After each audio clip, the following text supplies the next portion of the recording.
Hey, what's up, Zach here, and today I've got the all-new Li-Ning JB 1. Here we go. And as visually exciting as these look on TV when you're seeing them on Jimmy Butler's foot, they're much more striking in person, actually. The design inspiration for these comes partly from an alligator, and you can kind of see that in all these Easter eggs around the shoe, and no more is that evident than in the uppers. Now, the uppers of the JB1 are an entire bed of a TPU woven mesh called boom fiber, and boom is made of TPU as well. And that goes all the way from the back of the heel counter all the way around the shoe. But what's nice is that the lace line is encased in a little bit more plastic reinforcement, and it almost looks like carbon fiber cloth here right in the middle of the lace line. Now, it isn't advertised, but that's definitely what it looks like and feels like. But my favorite part of the uppers by far is the tongue on these things. It is just a ridiculously padded tongue right where you need it, right where the laces would jab into you. Not only is it padded right here in the top of the tongue, but it's also padded on the medial and lateral sides. So when you're tying down the shoes, you can get an incredible lockdown over the vamp of the shoe or over the dorsal or top of your foot. So it really sits all the way around your dorsal arch, which makes these feel like an extension of your leg. And I'm surprised a lot of other companies aren't doing that, kind of putting minimalist kind of down the middle and then padding on the outside so you can get it really tight and close to you, but also not getting the feelings of strangulation. But what's completely over-engineered about the uppers, and I just love, is that this TPU meshing integrates with a ridiculously strong external and internal heel counter that goes more laterally, right? So it's more lateral containment, more ankle sprain protection in a shoe that is a drop-in, but also not only that, it goes into this giant TPU plate here in the mid part of the shoe, and then that integrates here with outsole rubber that comes up over the front part or forefoot of the shoe on the outside that goes into the drag guard on the tip of your toes. So not only is it meshing around it, which makes it feel lighter and breezier, but it's all connected into these elements that are just all about containment in a shoe that's also all about mobility, being a drop-in. But if you look at it on the upper durability test, the Dremel 10-second highest grit sandpaper, I mean, it does get through that TPU meshing pretty easily. However, there actually is an underside drag guard to this that you can't see that the Dremel does not get through, and it does not even get close to getting into the underside meshing. Because remember, this is a two-layer meshing. There's a honeycomb underneath of it for more efficient airflow. So even though these might look like they're gonna get beat up if you drag them a lot on an outdoor court, as long as you keep the dragging here to the actual plastic drag guard on the top, you should be just fine. And getting into the midsole teardown, even though these are drop-ins, there are actually a few things that are a little bit of a surprise. Number one, the shank goes right from the anterior part of your heel, so not where you get heel pain, bursitis, or plantar fasciitis, but right in front of it, all the way up almost to the tips of your toes. That is super thick carbon fiber, so it does give a ton of cantilever bending, a ton of snap.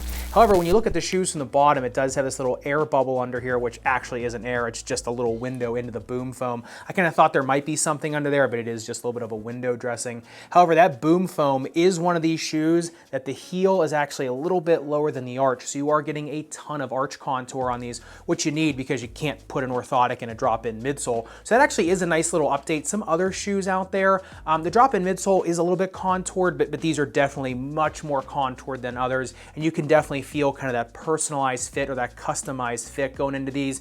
After the third or fourth use, your foot starts to really kind of mold into them, which just feels incredible. And not only does it feel really good, if you look at the jump height test, 43 centimeters on that, and remember, I'm still wearing an ankle brace on my left side, and I still got a ton of pop on these. Number one, they feel incredibly springboard-like, but number two, they feel incredibly bouncy, especially in the rear part of the shoe. When you kind of come crash down landing, they are so easy to get back up off the ground. And then when you're up on the balls of your foot, because the carbon fiber goes so far into the forefoot, you are kind of getting that spring plate feeling underneath of you, almost like a springboard leaflet under there. So no matter really where you are on court, these will give you a little bit of a bounce or launch, kind of depending on what part of the shoe you're using. But getting into the outsole tread, this is one of the more confusing parts of the shoe to me. It is this razor blade pattern here. It's almost like a quasi herringbone, except there is a linear tread that goes underneath of it too. So number one, they do grip really well, number one, on indoor courts especially, but number two, even a really cold outdoor court. I found maybe with about 5 to 10 minutes of rubber warming, even on a really cold court, these did start to grip really well, and on an indoor court, they grip especially well. If you look at the durometer of them though, it only comes in at a 9, whereas some other Li-Ning shoes come in at like an 18. So it's definitely a softer rubber compound. However, on the outsole durability test, the Dremel 10 seconds highest grit sandpaper, I mean, just maybe a little bit over 1 millimeter of damage on an almost 3 millimeter tread depth. So the abrasion resistance is pretty good, but it is also a little bit of a softer rubber. My guess is they added a little bit of an abrasion resistance kind of in the compound of the rubber, able to keep it a little bit softer. That being said, after taking it on an outdoor court, I did have these on indoor courts as well. I just wasn't able to film there, wasn't allowed. I noticed on outdoor courts, I was starting to get this pilling here of the rubber, and they were starting to kind of fray a little bit more. So I'd say if you're somebody that doesn't drag a lot on an outdoor court, plays really light on your feet, and maybe just a lighter player, maybe someone that just gets shots off real quick, then I think these are fine on an outdoor court, especially painted, maybe not just blacktop asphalt, but definitely they do their best work on indoor hardwood, rubberized, or carpet courts. But because of that softer rubber compound, look at the shuttle test, came in at 14.48 seconds on that, which, like I said, still wearing that ankle brace. However, I just found tremendous containment on turns, tremendous first step power, and more importantly, tremendous speed on the straights. These things felt like moon shoes. They kind of felt like the APL Concept X's on the straights without having the illegal springs in them, obviously. But because they're also a little bit easier to cut through the air, these things are just rockets on the straights as well. So no matter if you are driving to the hoop or trying to make quick cuts side to side, you're gonna find speed in these no matter what. And I should mention before I forget, another reason for all that speed, but also all that containment, is because number one, as you can see here, right here in the junction of the mid and rear foot to right at the junction of the forefoot and midfoot, you just have a completely flat, continuous tread pattern. But then in the forefoot, it starts to slope, and in the rear foot, you get a pretty aggressive, really posterior, very posterior rocker on there. So when you want to put your foot on the ground and you want to actually get stability and cut, you can put the mid part of your foot down and the shoe's going to grab all that tread. But when you are trying to get up and moving really quick, the shoe also flows from one step to the next super easy. So it is kind of the best of both worlds of a really fast shoe, but also a really stable and gripping shoe. But getting into the fit of the JB1, once again, pleasantly surprised. These do accommodate a lot of different foot types because that upper is mostly meshing in there, so it does kind of accommodate pretty well. Plus the tongue is so comfortable. So I'd say if you are a narrow foot,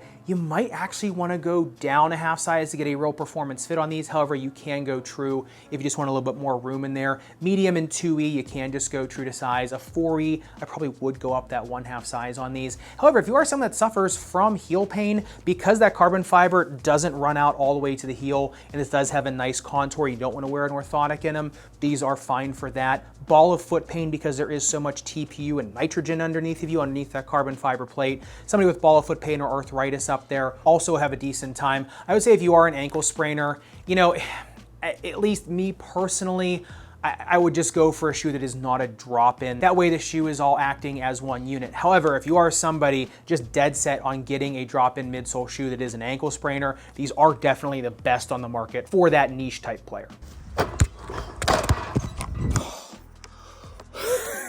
Well, getting into the playability of the JB1, I'll bet you I had a few of you for a second.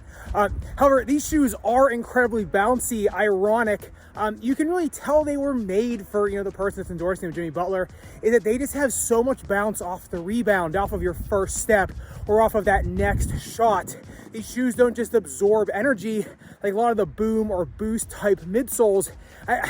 It might be in my head, and I have no reason to back this up with any actual data, but it does seem like they kind of dialed up the nitrogen in the drop-in midsole on these, because they do just feel incredibly bouncy even after the 4th or 5th hop in these. So these are a perfect shoe for point guards, wing type players, shooting guards, anybody that needs to get up off the ground incredibly quick. But also because these are more of a constrained drop-in midsole, more than other drop-in midsoles we've seen this year, even the ones I've liked, these are definitely a much more stable option than those competitors. I would say these are more along the lines of a traditional 3-piece tongue basketball shoe in terms of stability, but in terms of the really shifty footwork and being able to kind of feel the ground and get all those kind of weird angles with your foot. It also has all the best attributes of a drop-in midsole. So I'd say for me, as someone who is not the biggest fan of drop-in midsole shoes, these are definitely my favorite over any others I've tried this year or years prior. But of course, love to hear your thoughts. You know, this is the first Jimmy Butler signature shoe. Do you think there's going to be another one? I definitely think with the design elements in these, you know, if I was going to do my top 5 shoes again right now, this would definitely be in the mix there for sure. So me personally, I think that this line of shoes should definitely kind of continue that really containing, but also really gripping and really kind of agile type shoe. I think there is definitely a huge market for these. So I would love to hear your thoughts down below. And if you want to see the other sibling to the JB one, the Way of Wade 808, make sure you click into this video up above and subscribe down below. Respect, rubber, and foam. See you in the next one.